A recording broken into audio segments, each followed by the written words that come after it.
Doctor పేపర్‌లో చూసాను. Scrub typhus అనే వ్యాధి వల్ల చాలా మంది చనిపోతున్నారంట. ఇది కరోనా కంటే ప్రమాదకరం అంటున్నారు. మళ్ళీ పాండమిక్ అయిపోయి లాక్‌డౌన్ వచ్చేస్తుందా ఏంటి? అంత భయపడాల్సిన అవసరం లేదండి. ఈ స్క్రబ్ టైఫస్ అనేది ఒక బ్యాక్టీరియా వల్ల వస్తది. అది ఓరియెన్షియా సుసుగా మూషి. ఈ బ్యాక్టీరియా ఎలా వస్తుంది ఒకరి నుంచి ఒకరికంటే ఒక బగ్ వల్ల వస్తది. ఆ బగ్ పేరు ట్రాంబిక్యులైడ్ మైట్. దాన్ని తెలుగులో చిగ్గర్లు అంటారు. ఈ చిగ్గర్లు కుట్టడం వల్ల ఒకరి నుంచి ఒకరికి ఈ వ్యాధి అనేది వస్తుంది తప్పించి ఈ తుమ్మడము దగ్గడము వల్ల ఈ వ్యాధి ఒకరి నుంచి ఒకరికి సోకదు. ఈ చిగ్గర్లు కుట్టడం వల్ల ఫస్ట్ ఒక నీటి పొక్కు కానీ గట్టి పొక్కు కానీ వస్తుంది. అది మానిన తర్వాత ఎస్చర్ అంటే ఒక బ్లాక్ పూతలాగా ఫామ్ అవుతుంది. దాంతోపాటు high fever, lymph node swelling అంటే గడ్డలు కట్టడము, మళ్ళీ ఒళ్ళు నొప్పులు, కంటి వెనకాల నొప్పి.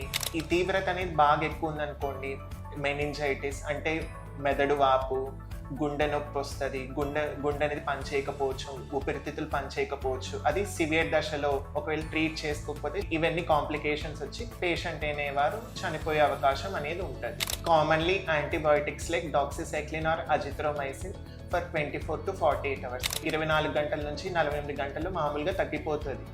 ఒకవేళ అది తగ్గలేదనుకోండి, మెదడు వాపు కానీ ఈ ఊపిరితిత్తులు పనిచేయకపోవడం ఇలా సివియర్ దశలో ఉన్నప్పుడు పేషెంట్ తప్పకుండా హాస్పిటల్ అడ్మిట్ అయ్యి ట్రీట్మెంట్ తీసుకోవాలి. డాక్టర్ సూచన లేనిదే మందులు అనేది మానేయకూడదు.